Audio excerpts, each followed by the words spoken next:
पोटाच्या मुळापासून कोणीतरी जीवाच्या आकंताने ओरडलं होतं. अचानक आलेल्या ह्या आवाजाने एकसाथ सर्वांच्या नजरा बागेच्या दिशेने वळल्या. चंद्राचा तो निळसर विषारी प्रकाश बागेतल्या साऱ्या झाडांवर पडला होता. 3 एकरवर पसरलेली ती बाग, त्या बागेतूनच तो ओरडण्याचा आवाज आला होता. त्या आवाजातल्या लयीने एवढं मात्र कळत होतं की कोणावर तरी हमला झाला आहे. मालक, भोजा आलं वाटते, नात्या थरथरत्या आवाजात म्हटला. त्याच्या नजरेसमोरून सरकन त्या भोजा सैतानाचा तो अभद्र ठेंगणाकार तरळून गेला. भोजाचा तो धारदार दातांचा जबडा विचकून हसतानाचा विक्षिप्त भीतीदायक असा चेहरा नात्याच्या डोळ्यांसमोर उभा राहिला होता. वाचवा, वाचवा! बागेतून मदतीच्या हाकांचा आवाज ऐकू आला. न जाणे त्या बागेत असं काय घडत असेल, पहाऱ्यावर गेलेल्या त्या माणसांसोबत असं काय घडत होतं की ती सर्व मदतीच्या हाका पिटत होत्या. असं तर नाही ना की त्या भोजांच्या समूहाने रक्तमांसांसाठी ह्या समध्या माणसांवर हल्ला चढवला होता आणि सर्वांनी या माणसाचे लचके तोडायला घेतले असावेत? किती ते प्रश्न. नाही, त्यापेक्षा आपण एक काम करूयात. बागेत काय थरार सुरू आहे तेच पाहूयात. चला तर. संतपाची बाग. झाडाझुडपांचा आडोसा घेत तो लपून बसला होता. तो म्हणजेच कोण बरं, तर संतपाच्या बागेतलाच एक पहारेकरी. झुडपाच्या मागे 2 पायांवर टॉयलेटमध्ये बसतात तशी पोझिशन घेऊन तो बसला होता. त्याच्या चेहऱ्यावर भयंकर असे भीतिमय भाव पसरले होते. न जाणे त्याने काय पाहिलं असावं. त्याची डोळ्यांची ती फुगलेली नजर आजूबाजूच्या हालचालींचा कानोसा घेत होती. धावून धावून घशाला कोरड पडली होती, तरी सुद्धा कोरड्या घशातून औंढा गिळण्याचा निष्फळ प्रयत्न केला जात होता. छातीच्या पिंजऱ्यातलं काळीज लहान मोठा होत धडधड करत होतं. फुललेले श्वास वेगाने नाकातून बाहेर पडत होते. त्यांचा तो एक लयीत असा एक लयीत आवाज होत होता. झुडपाच्या मागे लपून बसलेला तो पहारेकरी, त्या पहारेकऱ्याने आपल्या डोळ्यांसमोर आपल्या साथीदारांचा त्या हैवानांकडून मुर्दा पाडताना पाहिला होता. त्या माणसांच्या पुढे 1-2 फूट उंचीचं झुडूप होतं. मागे पुढे दोन्ही तर्फे जाडजूड खोडांची आंब्यांची झाडं होती. झाडांच्या पानांनी चंद्राचा निळसर प्रकाश खाली जमिनीवर पडण्यापासून रोखला होता. हो म्हणायला तसा काही ठिकाणी झाडांखाली चंद्राचा प्रकाश खाली पडलेला दिसत होता आणि त्याच प्रकाशात एके ठिकाणी त्या माणसाला एक 5 फूट उंचीची काळीशार मानवी आकृती उभी दिसली. तो सावलीत उभा माणूस नक्कीच त्या माणसांच्या ओळखीचा असावा किंवा त्या झुडपातल्या माणसात माणुसकी असावी, कारण झुडपात लपलेल्या त्या माणसाने त्या समोरच्या माणसाला पाहताच त्याला शुष्कारला. झुडपात लपलेल्या त्या माणसाच्या शुष्काराने काळोखातल्या त्या काळ्या काळसर आकृतीची हालचाल झालेली दिसली. त्याचं गोल गरगरीत कलिंगडासारखं काळसर डोकं डावीकडून उजवीकडे रोबोटासारखं मानेचं हाड कडकड वाजत फिरलं. तो हाडांचा कडकडा मोडण्याचा आवाज ऐकून त्या झुडपात लपलेल्या माणसांच्या तोंडाचा आवासला. सामान्यपणे पाहता त्या समोरच्या काळशार मानवी आकृतीच्या हालचाली संशयास्पद होत्या. त्याचं ते काळसर कलिंगडासारखं डोकं झटके खात खात डावीकडून उजवीकडे फिरत आवाजाचा कानोसा घेत होतं. तोच अचानक त्याचे ते डोकं एका जागेवर येऊन थांबलेलं दिसलं आणि ती दिशा होती सरळ त्या झुडपात लपलेल्या माणसाच्या दिशेने. जणू त्या काळ्याशार मानवी आकृती किंवा ते काहीतरी वेगळंच होतं. त्या काळ्याशार आकृतीला झुडपात लपलेल्या त्या माणसाचं अस्तित्व जाणवलं होतं. झुडपात लपलेल्या त्या माणसाला त्या काळ्याशार आकृतीची मान हळूहळू वाकडी होताना दिसली. जणू ते ध्यान मान वाकडी करून त्या माणसांकडे पाहत होतं. बाबो, हे माणूस आहे का काय आहे? अंधारातल्या त्या काळ्याशार आकृतीची उंची 5 फूट होती. तीच उंची आता हळूहळू कमी होऊ लागली. हात, पाय, कंबर, डोकं सर्व काही हाडांचा कडाकडा मोडल्यासारखा आवाज करत लहान लहान होऊ लागले. आता ह्या क्षणाला त्या अंधारात एक 2 फूट उंचीची काळीशार आकृती उभी होती. तोच कुठून तरी एक निळसर फेसाळता अमानवीय प्रकाश पेटला. त्या निळसर प्रकाशात त्या ध्यानाचं, ते मृत्यूला आमंत्रण देणारं भोजाचं भयावह थरथराटमय रूप दिसलं. खपड चेहरा, बारीकसं कपाळ, त्यावर लाल रंगाचे वाढलेले केस, दोन्ही खांद्यावर लोंबकाळत होते. डोळ्यात दुधाळ कवड्या अडकवल्या होत्या. त्यात मिरीचा एक काळसर ठिपका होता. आडचं नाक, वटवागळाचे टोकदार कान होते. दोन्ही डोळ्यांवरच्या त्या लालसर भुवया उडवत, तर तोंडाचा जबडा विचकून आतले धारदार दात दाखवत तो हसत होता. त्याचे ते हसणं पाहून झुडपात लपलेल्या त्या माणसांच्या पोटात प्राणभयाने गोळा आला. कसा फसवला? मी पाहिला आहे तुला, आणि आता तुला माझ्यापासून कोणीही वाचू शकणार नाही. चल, तुझ्या रक्ताचा मला घोट घेऊ दे. ये इकडे. भोजाच्या आवाजात आग्रह होता. त्याचा तो आवाज अजिबात थांबत नव्हता. त्या आवाजात विलक्षण हुकूमत होती. पाण्यात पडून खोल तळाशी जाणाऱ्या पाषाणासारखे ते शब्द त्या माणसांच्या मनात खोलवर पोहोचत होते. मनाचा तो भाग आतापर्यंत संपूर्णतः अस्पर्शित राहिला होता. दगडावर चिन्नी हातोड्याने कोरल्यासारख्या त्या आज्ञा होत्या. कधीही न पुसल्या जाणाऱ्या मान्य करण्यांमधल्या त्या आज्ञांना विरोध करणं सोपं नव्हतं. भोजाच्या आज्ञामध्ये तो माणूस संमोहित झाला असावा, कारण तो जागेवरून उठला होता. पाय आणि चेने पुढे पुढे पडत होते. झुडपांतून तो चालत बाहेर आला. ये, इकडे ये, माझ्याजवळ ये, मला तुझे रक्त पिऊ दे. भोजाचा तो गुंजता आवाज आणि त्या माणसाच्या त्या आवाजानुसार घडणाऱ्या हालचाली, पुढे घडणारं सर्व काही देखावा विलक्षण होता. जसं की एक कळसूत्री बाहुली नाचवली जात आहे. तो माणूस अर्थहीन पद्धतीने भोजाच्या समोर चालत आला. दोन्ही हात शरीरात समांतर होते. डोळ्यांची क्षणभरही हालचाल होत नव्हती. बाहुलीसारखे ते डोळे उघडे ते उघडेच होते. अमानवीय शक्तींचा तो संमोहनाचा अंमळ फारच मजबूत होता. इतका की सामान्य मानवाला आपण स्वतःहून मृत्यूच्या जबड्यात चालत जात आहोत ह्याची सुद्धा कल्पना लागत नव्हती. भोजाचा जबडा विचकला गेला. विचकत्या जबड्यातून धारदार दातांची बत्तीशी बाहेर आली आणि घशातून ते छन्नी हसू. त्या हैवानाची ती दुधाळ नजर त्या माणसाच्या गळ्यावर हावरटल्याप्रमाणे खिळली होती. आडचं नाकपुड्या फुगवून फुगवून ताज्या रक्ताचा वास घेत होता. मध्येच काळ्याशार ओठांवरून ती निळशार जीभ फिरत होती. ते रक्ताच्या वासाने उत्तेजित झालं होतं. आता त्याची वासना रक्त पिऊनच शमणार होती. खाली बस, खाली बस. निळसर रंगाचा प्रकाश तो प्रेताळ चेहरा उजळून गेला होता. आज्ञाधारक असल्याप्रमाणे त्या माणसाने दोन्ही पायांचे गुडघे वाकवले. गुडघ्यांवर खाली बसला. समोर उभा तो हैवान. त्या हैवानाचं रूप जर त्याने संमोहित नसताना पाहिलं असतं तर नक्कीच त्याचा भीतीने तिळपापड झाला असता. पण संमोहित अंमलाने बुद्धी काम करायचीच बंद झाली होती. भोजा 2 पावलं चालत पुढे आला. कमरेखाली असलेले 2 झापांचं धोतर रक्ताचा सडा पडला होता. भोजाने मान जराशी पुढे केली. नाकपुड्या फुगवून रक्ताचा वास घेतला आणि जबडा विचकून धारधार दातांची बत्तीशी बाहेर काढली. जसं साप डसायला प्रथम मान मागे नेतो तसंच भोजाने हळूच मान मागे नेली व तिप्पट वेगाने पुढे आणत त्या माणसांच्या गळ्यात ते 32च्या 32 दात घुसवले. क्षणार्धात होत्याचं नव्हतं झालं. चामडी फाटताच झिलव्यासारखं रक्त बाहेर पडलं. कारंजासारखं रक्ताचे फवारे उडाले. बागेतून एक शेवटची एक आर्त किंकाळी बाहेर पडली. कॅमेरा अँगल जमिनीवरून खालच्या तपकिरी मातीवरून पुढे पाहता संतपाचा 2 मजली बंगला दिसत होता. तोच त्या तपकिरी मातीवर एक चंदेरी व्हील्स येऊन थांबलं. व्हीलच्या वर जीपची हेडलाईट सुरू होती. जीपचं इंजिन सुरू असल्याने वरची बोनेट धडधड करत हालत होती. तोच इंजिन बंद झालं. हेडलाईट ही शमल्या आणि जीपमधून समर्थ कृणाल उतरले.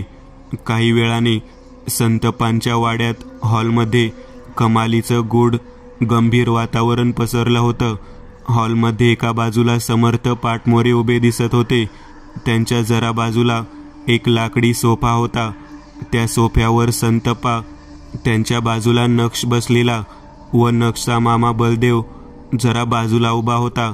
त्याच्या चेहऱ्यावर असे काही भाव पसरले होते की त्यावरून एवढं मात्र कळून येत होतं की त्याला ह्या तिघांची उपस्थिती पचनी पडली नव्हती. मेनका, गबलू समर्थांपासून थोडे अंतरावर उभे एकटक गंभीर चेहऱ्याने समर्थांकडेच पाहत होते. नाही, ते दोघेच नाहीत तर हॉलमधल्या सर्वांच्या नजरा समर्थांवरच खिळल्या होत्या. संतप्पांनी भोजाबद्दल, त्याच्या कारनाम्याबद्दल समर्थांना सर्व माहिती इत्थंभूत प्रकारे सांगितली होती आणि समर्थ जागेवरून उठले होते व एकटक समोर पाहत काहीतरी विचार करत होते. आताला 15-20 मिनिटे झाली होती पण समर्थ मात्र तसेच उभे होते. मेनका, गबलू दोघांना समर्थांचा स्वभाव ठाऊक होता. त्यांना माहिती होतं की नक्की समर्थांच्या डोक्यात काहीतरी विचारचक्रे सुरू होती. अमानवीय शक्तीविरुद्ध लढा देण्याअगोदर समर्थ युद्धात प्रथम काय करायचं काय नाही हे आधीच ठरवून ठेवत आणि मगच योग्य ते पाऊल उचलत. मग आता काय करणार आहात तुम्ही? भूत पकडणार आहात का रात्रभर असंच हाताची घडी घालून उभं राहणार आहेत? नक्षच्या बाजूला उभा त्याचा बलदेव मामा पटकन म्हणाला. त्याच्या आवाजात उर्मट अविश्वास जाणवत होता. तसंही बलदेव मामाच्या नजरेत समर्थ एक खोटारडा, पैसे उकळणारा कोणीतरी ढोंगी बाबाच दिसून येत होता. बलदेवचं समर्थांना असं उर्मट बोलणं गबलूला पटलं नाही. तसा तो रागातच मारक्या बैलासारखा जरा पुढे आला पण मेनकाने त्याला मध्येच थांबवलं. नाही असं करत मान हलवली. बलदेवच्या वाक्यावर समर्थांच्या गंभीर चेहऱ्यावर अचानक एक मंद स्मित हास्य पसरलं. हळूच त्यांनी वळून बलदेवकडे पाहिलं. समर्थांना असे अविश्वास ठेवणारे खूप लोक भेटले होते, भेटत आहेत, पण त्या अविश्वास ठेवणाऱ्या माणसांना शेवटच्या क्षणी असं काही दृश्य पाहायला मिळायचं की त्यांची मती कंठित व्हायची, मेंदू बधीर व्हायचा, अंगावर भीतीचा सरसरता भयानक काटा येईल अशी ती दृश्य असायची. आणि मग शेवटाला त्या अविश्वासू माणसांचा समर्थांवर विश्वास बसायचाच. बलदेवराव. समर्थ बलदेवरावांकडे पाहत बोलू लागले. त्यांच्या चेहऱ्यावर ते मंद स्मित हास्य जसंच्या तसंच होतं. कधीही घाई करू नयेत, नाहीतर लहानपणी आंब्याच्या झाडावर चढताना जसे तुम्ही खाली पडला होतात आणि डोक्याला जबरदस्त मार बसला होता, तशीच इथे घाईमुळे काहीतरी अनाकलनीय भयंकर अशी घटना घडू शकते ज्याची तुम्ही कल्पना नाही करू शकत. समर्थांच्या एका वाक्यावरच बलदेव मामाचं तोंड मोठं झालं. आश्चर्याने डोळे विस्फारले. कारण खरंच बलदेव मामा लहानपणी 11 वर्षाचा असताना बागेतल्याच एका आंब्याच्या झाडावर घाईघाईत चढत असताना पाय घसरून खाली पडला होता आणि खाली असलेल्या एका दगडावर त्याचं डोकं आपटलं होतं. भळभळ रक्त वाहून गेल्याने बलदेव मामा पूर्णतः आठवडाभर बेशुद्ध होते आणि ही आठवण घरातल्यांना सोडून कोणालाही माहिती नव्हती. मग या अनोळखी माणसाला ही घटना कशी समजली?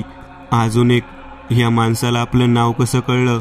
कारण बलदेवरावांनी अद्याप तरी आपला परिचय समर्थांना कळवला नव्हता. बलदेव मामा समर्थांकडे अद्याप आवासूनच पाहत होता. संतप्पांना सुद्धा आश्चर्य वाटत होतं, कारण घरातल्यांना सोडून ही गोष्ट कोणालाच ठाऊक नव्हती. अगदी गावात सुद्धा समर्थांची हीच एक गोष्ट मेनका आणि गबलूला खूप आवडायची की समोरच्या अविश्वास ठेवणाऱ्या माणसाला ते असे काही 2-3 शब्द ऐकवायचे की समोरचा बोलायचंच बंद होऊन जायचा. बलदेव मामाला सुद्धा कळून चुकलं, हा बाबा काही साधासुद्धा नाही, आपण गप्प राहिलेलंच बरं. आहो साहेब. संतप्पांचा निर्मळ करून स्वरातला आवाज आला. संतप्पांनी दोन्ही हात जोडले होते. माझ्या पोराच्या बोलण्याचं वाईट वाटून घेऊ नका. हवं तर त्याच्यातर्फे मी माफी मागतो, पण तुम्ही आमची मदत करा हो. आम्हाला या सैतानाच्या कचट्यापासून मुक्त करा. संतप्पा, तुम्ही हात जोडू नका. मला यांच्या बोलण्याचा मुळीच राग आला नाहीये. उलट अशा टिपण्यांची मला सवयच आहे. समर्थांच्या वाक्यावर बलदेव मामाने मान खाली घातली. मी इथे आलो आहे ती फक्त तुमची मदत करण्यासाठीच, आणि त्या भोजाचा इंतजाम केल्याशिवाय मी इथून जाणार नाही. समर्थ आश्वासिक स्वरात म्हणाले. त्यांच्या बोलण्यात दृढ विश्वास जाणवत होता. सर्वांना समर्थांमध्ये आंबेवाडीची सुटका दिसत होती. मग कधी जायचं त्या भोजाला पकडायला? मध्येच नक्षचा आवाज आला. समर्थांनी नक्षकडे पाहिलं व हळूच ओळखीचं हसले. पण आता तर रात्र झालीये आणि ह्यावेळेस त्या सैतानाला पकडणं म्हणजे धोक्याचं काम आहे, संतप्पा काळजीच्या स्वरात म्हटले. पण त्या स्वराला भीतीची जोडही होती. नाही संतप्पा, आता वेळ घालवून चालणार नाही. कारण जसे खेकडा पावसाळ्यात बांधावरच्या बिळात पाऊस येण्याची वाट पाहत दडून बसलेला असतो व पाऊस येताच तो बाहेर पडतो, तसंच अमानवीय शक्तीचं असतं. दिवसा हे बिळात असतात आणि रात्री बाहेर पडतात. म्हणूनच त्यांना पकडायची खरी वेळ रात्रच असते, समर्थ गंभीर स्वरात म्हटले. मेनका गबलू दोघांनीही एकमेकांकडे पाहत होकारार्थी मान हलवली. काही वेळाने समर्थ, कृणाल, मेनका गबलू, संतप्पा, बळदेव, नक्ष सर्वजण अंगणात उभे होते. हे घ्या समर्थ, तुम्ही म्हणल्याप्रमाणे तुम्हा सर्वांसाठी मी घुंगराच्या काठ्या मागवल्या आहेत. संतप्पाच्या वाक्यावर गडी माणसाने त्या 3 काठ्या एक एक करत तिघांकडेही सोपवल्या. त्यातल्या 2 काठ्या समर्थ, कृणाल आणि मेनका दोघांसाठी 3 फूट उंचीच्या होत्या, तर गबलूसाठी त्याच्याच उंचीची लहान काठी बनवली होती. गबलू एकटक त्या काठीकडे दात विचकत हसत पाहत होता, भोवया उडवत होता. त्या वेड्याला त्या घुंगराची काठी मिळालेलं पाहून एक वेगळाच आनंद होत होता, जसं की एक लहानग्या मुलाला काहीतरी नवं खेळणं मिळतं असं. समर्थांनी एक क्षण काठी निहाळली. तसं त्यांना जाणवलं, हे तर ऊस आहे आणि त्या ऊसालाच लाल पिवळ्या गोंड्याने 2-3 घुंगरं अडकवलेले. मेनका, गबलू, चला निघायचं, समर्थ पटकन म्हणाले. हो समर्थ. मेनकाचा आवाज. हो कृणाल. गबलू दात काढत हसतच किन्नरी आवाजात म्हणाला. समर्थ, कृणाल प्रथम. त्यांच्या डाव्या बाजूला मेनका आणि उजव्या बाजूला बुटका गबलू असे ते तिघेही चालत चालत बागेच्या दिशेने जाऊ लागले. मागून संतप्पा, बळदेव, नक्ष तिघेही काळजीपूर्वक नजरेने त्या तिघांच्याही आकृत्यांना पुढे जाताना पाहत होते. शेवटी अंधाराने त्यांच्या आकृत्या गिळून टाकल्या. काळ्या पाशानी आकाशगंगेत टिमटिमणाऱ्या आकाशी चांदण्या स्फटिकासारख्या भासत होत्या.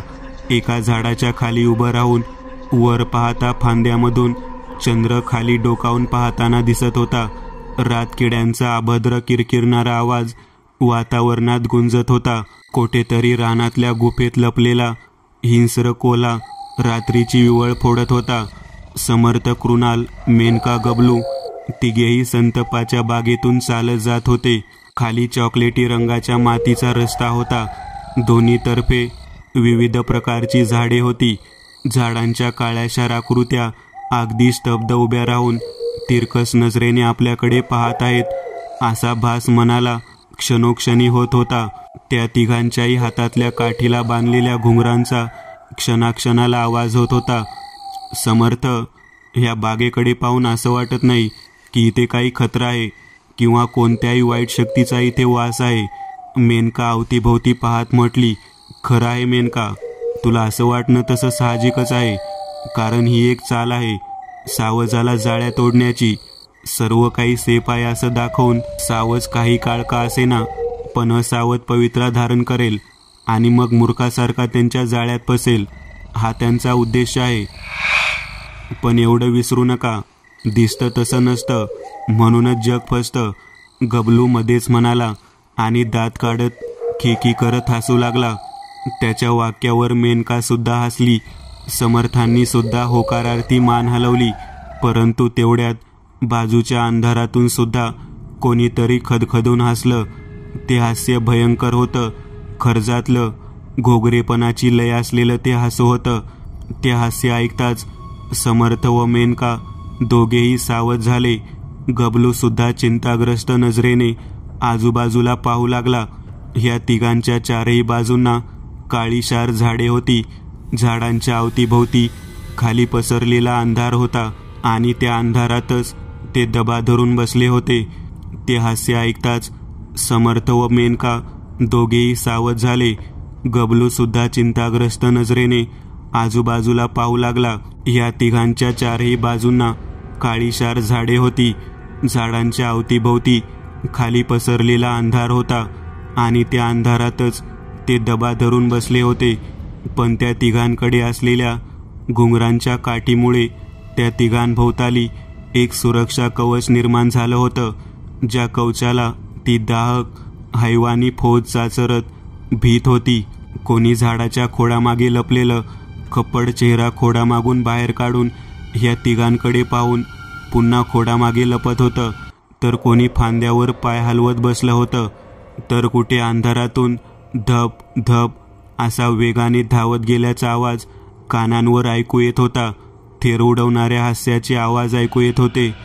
कोणीतरी मरकट चाळे करत होतं. उभे आहे तिथंच, पकडू का एकेकाला? पहिला आवाज. नाही नाही, घाई नको करू, थांब. त्यांच्याकडे घुंगरू आहे, घुंगरू. अये, तो बुटा मस्त दिसतोय ना, मी लग्न करील त्याच्याशी. एका स्त्रीचा हा घोगरा आवाज होता. असे कित्येक तरी वेगवेगळे शिव्या, शाप, घाणेरड्या अश्लील बोलण्याचे आवाज कानांवर ऐकू येत होते. गबलूचे ते सर्व आवाज ऐकून चांगलीच फाटली होती.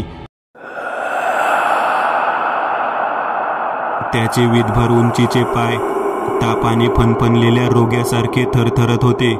गबलू, मेनका हळूच फुसफुसली, कोणीतरी तुला लग्नाचं मागणं घातलं, ऐकलंस का? होकार देऊन टाक, नाहीतर नंतर पोरगी भेटेल नाही भेटेल. मेनका गालात हसत होती. गबलूचे मात्र डोळेच विस्फारले. ए मेनका, गप. मी आणि भूताशी लग्न? नाही नाही, मला नाही जमणार. गबलूचा किन्नरी आवाज. त्यावर मेनका गालात हसतच होती. तोच अचानक समर्थांचा आवाज आला. भोजा, मला वाटतं आता लपून काही फायदा नाही, नाही का? कारण मला सुद्धा माहिती की तू इथेच कुठेतरी आहेस. त्यामुळे आता तू समोर आलेलंच बरं, है ना? कारण तुझ्या एवढ्या शक्तिशाली महामाहिमशी लढणं माझ्या बसची बात नाही. हे बघ, मी माझी ही घुंगराची काठी सुद्धा फेकून देतोय. समर्थांनी हातातली काठी जरा दूर फेकली. त्यांच्या या वाक्यावर गबलूने आश्चर्यकारक नजरेने त्यांच्याकडे पाहिलं. मेनका मात्र थंड नजरेने ते बोल ऐकत उभी होती. तिला ठाऊक होतं, समर्थांच्या डोक्यात नक्कीच काहीतरी प्लॅन सुरू आहे. समर्थांच्या समोरून अंधारातून एक ठेंगणी आकृती हसतच बाहेर आली. 2.5 फूट उंच, पूर्ण शरीरावरची कातडी, प्रेताड खप्पड चेहरा, पिठासारखे सफेद बुबळ, त्यात मिरीचा काळसर ठिपका. डोक्यावर सफेद पिकलेले केस होते. खाली 1-2 झापांचं पांढरं धोतर होतं. हातापायात चांदीचे कडे घातलेले. गळ्यात मानवी बोटांच्या हाडांची माळ घातली होती. समर्थांनी त्या भोजाचं सर्व रूप न्याहाळलं व म्हटले, अच्छा, म्हणजे तू आहेस तर भोजा? हो, मीच. भोजा जबडा विचकत हसला. विसकत्या जबड्यातून त्याचे पांढरे टोचकुले दात बाहेर आले होते. गबलूने भोजाला पाहताच त्याची भीती कमी झाली, कारण दोघांची उंची सेमच होती. हा तर माझ्याच उंचीच आहे. कृणाल तर ह्याला एका बोटाने मसलेल, त्यापेक्षा मीच ह्याला पकडतो. कृणाल. गबलू मोठ्या थाटात चालत समर्थांपाशी आला. कृणाल, तू थांब, मी बघतो ह्याला. गबलूने डोळे वटारून भोजाकडे पाहिलं. भोजा मात्र त्याच्या त्या दुधाळ नजरेने गबलूकडे न समजून कसं तरीच पाहत होता. ए भोजा, मुकाट्याने आंबेवाडीतल्या सर्व माणसांचे आंबे परत कर, नाहीतर तुला सोडणार नाही मी. तुला माहिती नाही, मी तुला पकडून बाटलीत भरील. मला बाटलीत भरशील? ये भर ये. भोजाने आपली मान जराशी वाकडी केली. थांब, तुला दाखवतो आता, थांब. गबलूने कसलाही विचार न करता भोजाच्या दिशेने धाव घेतली.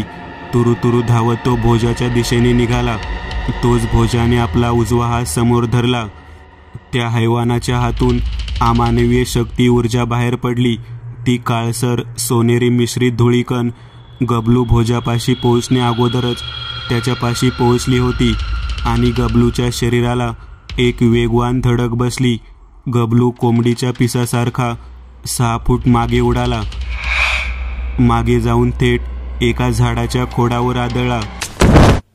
कमरेला हात लावत गबलू वेदनेने विवळत जागेवरून उठला. जागेवरून उठताच त्याच्या कमरेचं हाड कडकन मोडलं. गबलू पुन्हा विवळला. त्याने समर्थांकडे पाहिलं. कृणाल, ह्याला सोडू नको. माझं कमरेचं हाड तोडलं ह्याने, तू पण ह्याची हाडं तोड, कोलगेट बनव ह्याची. समर्थांनी गबलूकडे पाहिलं, मग भोजाकडे आपली नजर वळवली. मेनकाने गबलूकडे पाहत नाही नाही असं करत मान हलवली. तसा तो तिच्याकडे पाहत कमरेला हात लावत दात विचकत निर्लज्जासारखा हसला. भोजा, तू हे सर्व का करत आहेस? हा सामान्य मानवांच्या कमाईचा स्रोत असलेल्या बागेतल्या आंब्यांना खाऊन आणि या निष्पाप माणसांचा जीव घेऊन तुला काय प्राप्त होणार आहे? समर्थ कडक स्वरात उच्चारले. सुख मिळत आहे आम्हाला. माणसाचं मांस आणि रक्त हेच आमचं खाद्य आहे. त्यांच्यावरच आमचा उदरनिर्वाह चालतो. आणि आंबट आंब्याला गरम रक्ताचं मसाला फासला की काय चव येते खायला, काय सांगू तुला. म्हणजे सर्व फक्त आसुरी आनंदासाठी सुरू आहे तर? हो, अगदी बरोबर. आणि हो, तू इथे हे जे काही चांगुलपणाचे धडे सांगतोय ना, तेच कोणत्या तरी बैठकीत बसून सांग. चांगला पैसा भेटेल. तसेही तुमच्यासारखी क्षुद्र माणसं पैशासाठी काहीही करू शकतात. समर्थांनी भोजाकडे डोळे छोटे करून पाहिलं, कारण भोजाच्या बोलण्याचा रोख कुठेतरी दुसरीकडेच वळत होता. कोणाबद्दल बोलत आहेस तू? तोच, ह्या बागेच्या मालकाचं पोरगं बलदेव, ज्याने आम्हाला ह्या गावात प्रवेश दिला. भोजाच्या वाक्यावर समर्थांना संतप्पा यांचा मुलगा बलदेव आठवला, पण काही प्रश्न अद्याप गुलदस्त्यात होते. अच्छा, असं आहे तर? समर्थ स्वतःशीच पुटपुटले. पण भोजा, जर तुम्ही ह्या बागेतले आंबे खाल्लेत तर बलदेवरावांचं ह्यात नुकसान आहे. मग ते स्वतःचं नुकसान होत असताना असं का करतील? नुकसान? भोजा कुत्सित हसला. समर्थ मात्र प्रश्नार्थक नजरेने भोजा पुढे काय बोलेल ते ऐकण्यासाठी आतुर झाले होते. भट्या, तो आम्हाला भक्ष्य म्हणून माणसं व आंबे खायला देतो आणि आम्ही त्याला त्या बदल्यात किंमत म्हणून एक सोन्याचं नाणं देतो. अच्छा. समर्थांनी सर्व काही समजल्याप्रमाणे स्वतःशीच होकारार्थी मान हलवली. सोन्याचं नाणं? गबलू स्वतःशीच म्हटला आणि त्याचे दोन्ही डोळे सोनेरी रंगाने चमकले. तो दात काढत स्वतःशीच हसला. ठीक आहे तर भोजा, आता तू सर्व काही सांगितलंच आहेस, तर मग आता तुला कैद करण्याची वेळ झाली आहे. कृणाल, 1 मिनिट. गबलू मध्येच बोलू लागला. भोजा, सॉरी महामहिम भोजा, मला जरा थोडीशी सोन्याची नाणी द्या ना प्लीज. हवं तर मी तुम्हाला 1 डझन आंबे देतो. गबलू, बेवकूफ, गप्प बस. समर्थ गबलूवर जरासे ओरडलेच. मेनका तोंडावर हात ठेवून हसू लागली.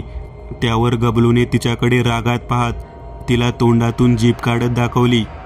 घनशोषकम प्रगटम. समर्थांनी उजवा हात समोर धरला.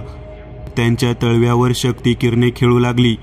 तडतड, फसफस असे विचित्र आवाज येऊ लागले. हाताच्या तळव्यावर एक निळसर रंगाचा प्रखर असा डोळे दिपवणारा प्रकाश पेटला आणि जसा तो प्रकाश हळूहळू कमी होत गेला, त्या हातावर घनाकार आकृतीचा घनशोषक हलक्याशा निळसर रंगाने उजळत अवतरलेला दिसला. समर्थांनी घनशोषकाला मुठीत पकडला आणि एका चेंडूसारखा तो घनशोषक भोजाकडे भिरकावणार. Repeat scene. समर्थांनी घनशोषकाला मुठीत पकडला आणि एका चेंडूसारखा तो घनशोषक भोजाकडे भिरकावणार. तोच. भोजाने ते पाहिलं. त्या हैवानाने स्वतःच्या रक्षणाकरिता पुन्हा एकदा उजवा हात वर उचलला.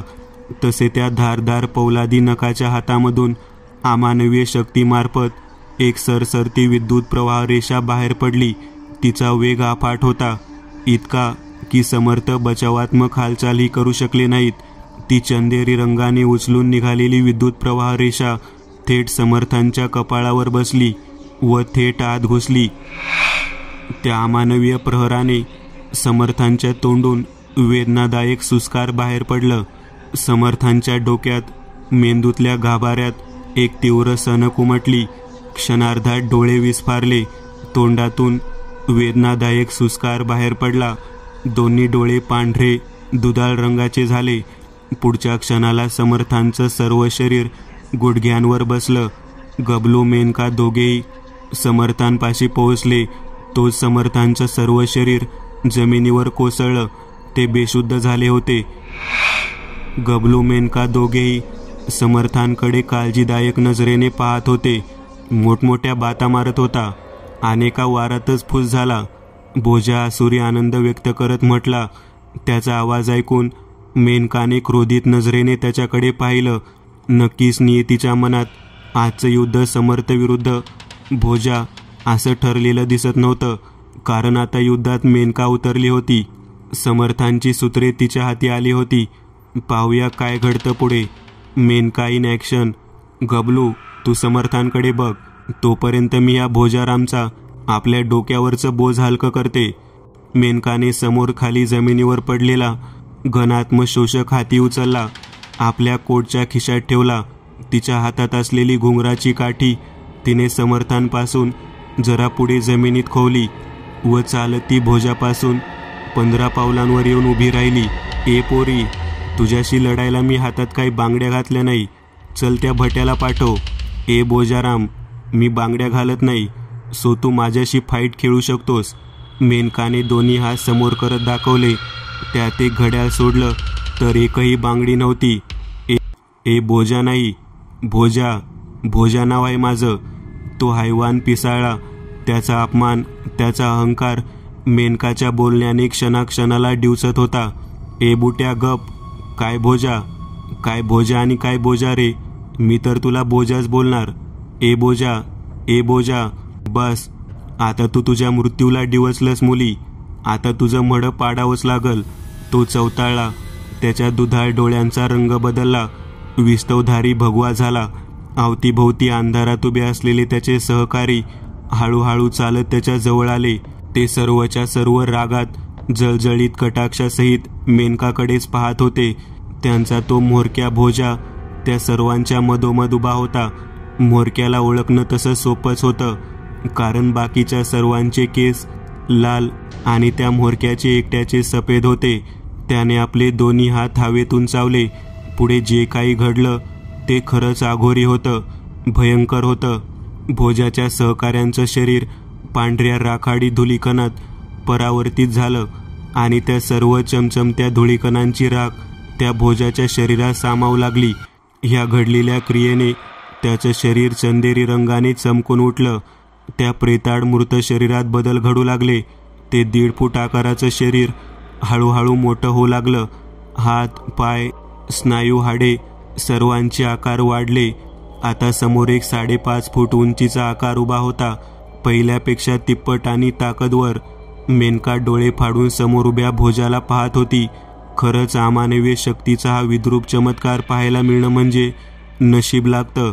अरे बापरे, हा 1.5 फुट्या तर 5 फुट्या झाला. आता मेनका ह्याला कशी मारेल? गबलू स्वतःशीच म्हटला. त्याने समर्थांकडे पाहिलं, परंतु ते शुद्धीत नव्हते. काय ग, अशी काय पाहतेस? घाबरलीस? मला बुटका म्हणते ना? हां, आता ये, पाव देत तर ह्या बिनबांगड्यांच्या हातात किती ताकद आहे ते. असं. मेनकाने दोन्ही भोयात आणल्या.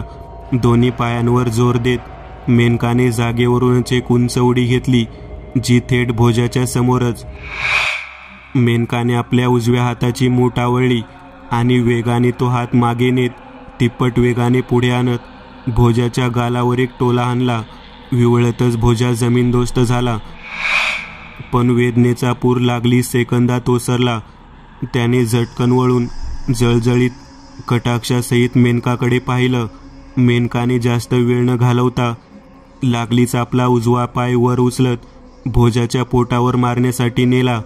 पण त्याने वेळीच आपलं सर्व शरीर गिरकी घेत जरा बाजूला नेलं आणि भौतिक नियमांना तोडत आपलं सर्व शरीर बिनाधाराने जमिनीला स्पर्शही न करता आपोआप सरळ रेषेत वर उठून उभा राहिला. मेनकाने अमानवीय शक्तीचे हे सर्व स्टंट खूप वेळा पाहिले होते, ज्यामुळे तिला त्यात काही नवल वाटलं नाही. पण भोजाने तिच्याकडे पाहत हलकेच डोळा मारला व दात काढत हसला. मेनका पुढं धावत त्याच्या जवळ आली. तिने पुन्हा उजव्या हाताची मूठ आवळत तशीच मागे नेली आणि पुन्हा वेगाने भोजाच्या गालफाडात बसवण्यासाठी पुढे आणली. पण मध्येच तिचा तो वेगवान टोला त्याने आपल्या राकट हाताने अडवून धरला. तेच वार करते आणि मी येड्यासारखा मार खायला काही चुतीय वाटलो का? त्याने दुसऱ्या हाताने मेनकाची कॉलर पकडली आणि अलगद तिला कापसाच्या पोत्याप्रमाणे वर उचलत दूर फेकलं. मेनका 5 फूट लांब जाऊन जमिनीवर पडली.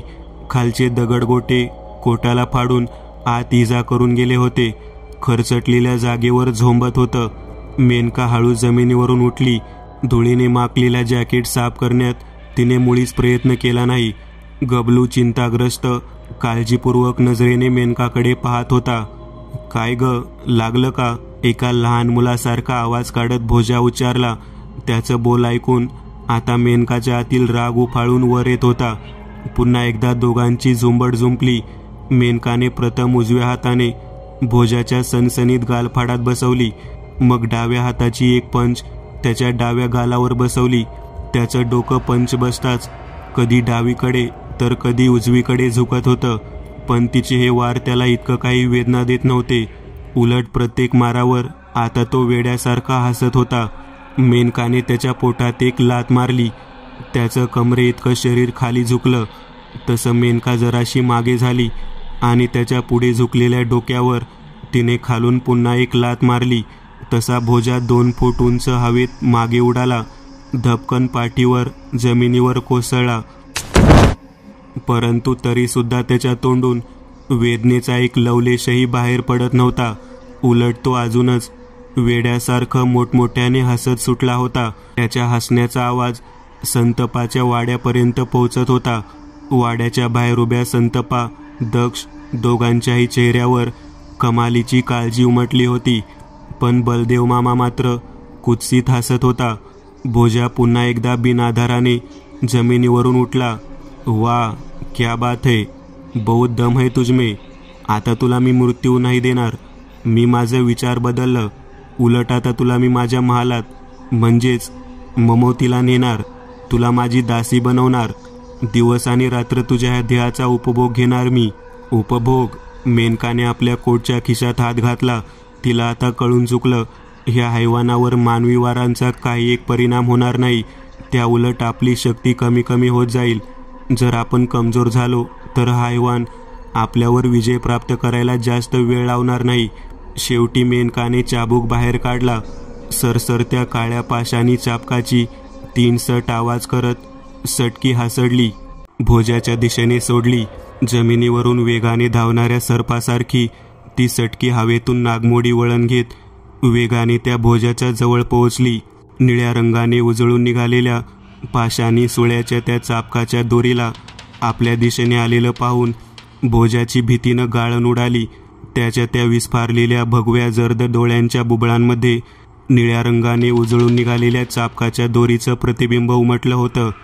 फट असा आवाज होत चाबकाच्या सटकीचा वार भोजाच्या प्रेताळ देहावर झाला. ते धारधार सुळे अक्षरशः चामडी फाडून आत घुसले होते. मेनकाने पुन्हा एकदा चाबकाची दोरी ओढली, आपल्या दिशेने आणली. तसा इकडे भोजाचं सर्व देह पिवळ्या जर्द रंगाने चमकून उठलं. देहातून पिवळ्या रंगाचे बुडबुडे बाहेर पडू लागले. पूर्णतः देहात घुमसती आग भिरभिरू लागली. सर्व देह भट्टीसारखं तापलं गेलं. देहात जाणवणारी आग असहनीय होती. त्यातच तो ध्यान ओरडू लागला, तळमळू लागला, पाय जमिनीवर झाडू लागला. दोन्ही हात कधी मानेवर, पोटावर, डोक्यावर लावत जागेवरच टुनटुन उड्या मारू लागला. भोजा, खूप गरमी आहे ना तुझ्यात? थांब, हळूहळू उतरेल सगळी, मेनका म्हटली. तोच भोजाचं सर्व शरीर पिवळ्या जर्द धुळीकणात परावर्तित झालं. हवेतच आधांतरी नागमोडी गिरक्या घेत फिरू लागलं. मेनकाने कोटमध्ये घातलेला घनशोषक बाहेर काढला. तसे ती पिवळी जर्द धुळीकण एका चुंबकासारखी घनात्मशोषकाच्या दिशेने खेचली जात आत खेचली गेली. मिस्टर भोजा, तू खाल्ला माझा भेजा. आता आयुष्यभर इथेच सडत राहा, क्योंकि तुम्हारा काल थी मैं. मेनका एका गालात हसत घनात्मशोषकाकडे विजयी नजरेने पाहत होती. कथेचा अंत. भोजाला पकडल्यानंतर मेनका समर्थांना घेऊन संतपांच्या वाड्यावर आली. मग तिने बागेत घडलेली सर्व हकीकत, बलदेव मामाचं वाईट कृत्यही संतपांना सांगितलं. तसे संतपांनी प्रथम बलदेव मामाच्या 2 कानशिलीत लगावल्या. मग त्याच रात्री पोलिसांना बोलावून बलदेव मामांना पोलिसांच्या ताब्यात दिलं व कथेचा सुखद अंत झाला.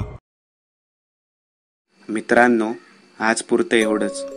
तुम्हाला जर काही गोष्ट आवडली असेल तर नक्की लाईक करा. तुमच्यापैकी बरेचसे जण व्हिडिओ लाईक न करताच पळून जातात, पण हा जर व्हिडिओ तुम्ही लाईक केला तर मला जरा बरं वाटेल आणि असेच भारी भारी व्हिडिओ बनवायची माझ्यात एनर्जी येईल. त्यामुळे नक्की लाईक करा. आणि अजूनही कोणी या चॅनलला सबस्क्राईब केलेलं नसाल तर लगेच सबस्क्राईब करून टाका. आणि बाजूची घंटी ती मात्र दाबायला विसरू नका. देवाची घंटी आहे ती. चला तर मग पुन्हा भेटूया अशीच एक आगळी वेगळी गोष्ट घेऊन पुढच्या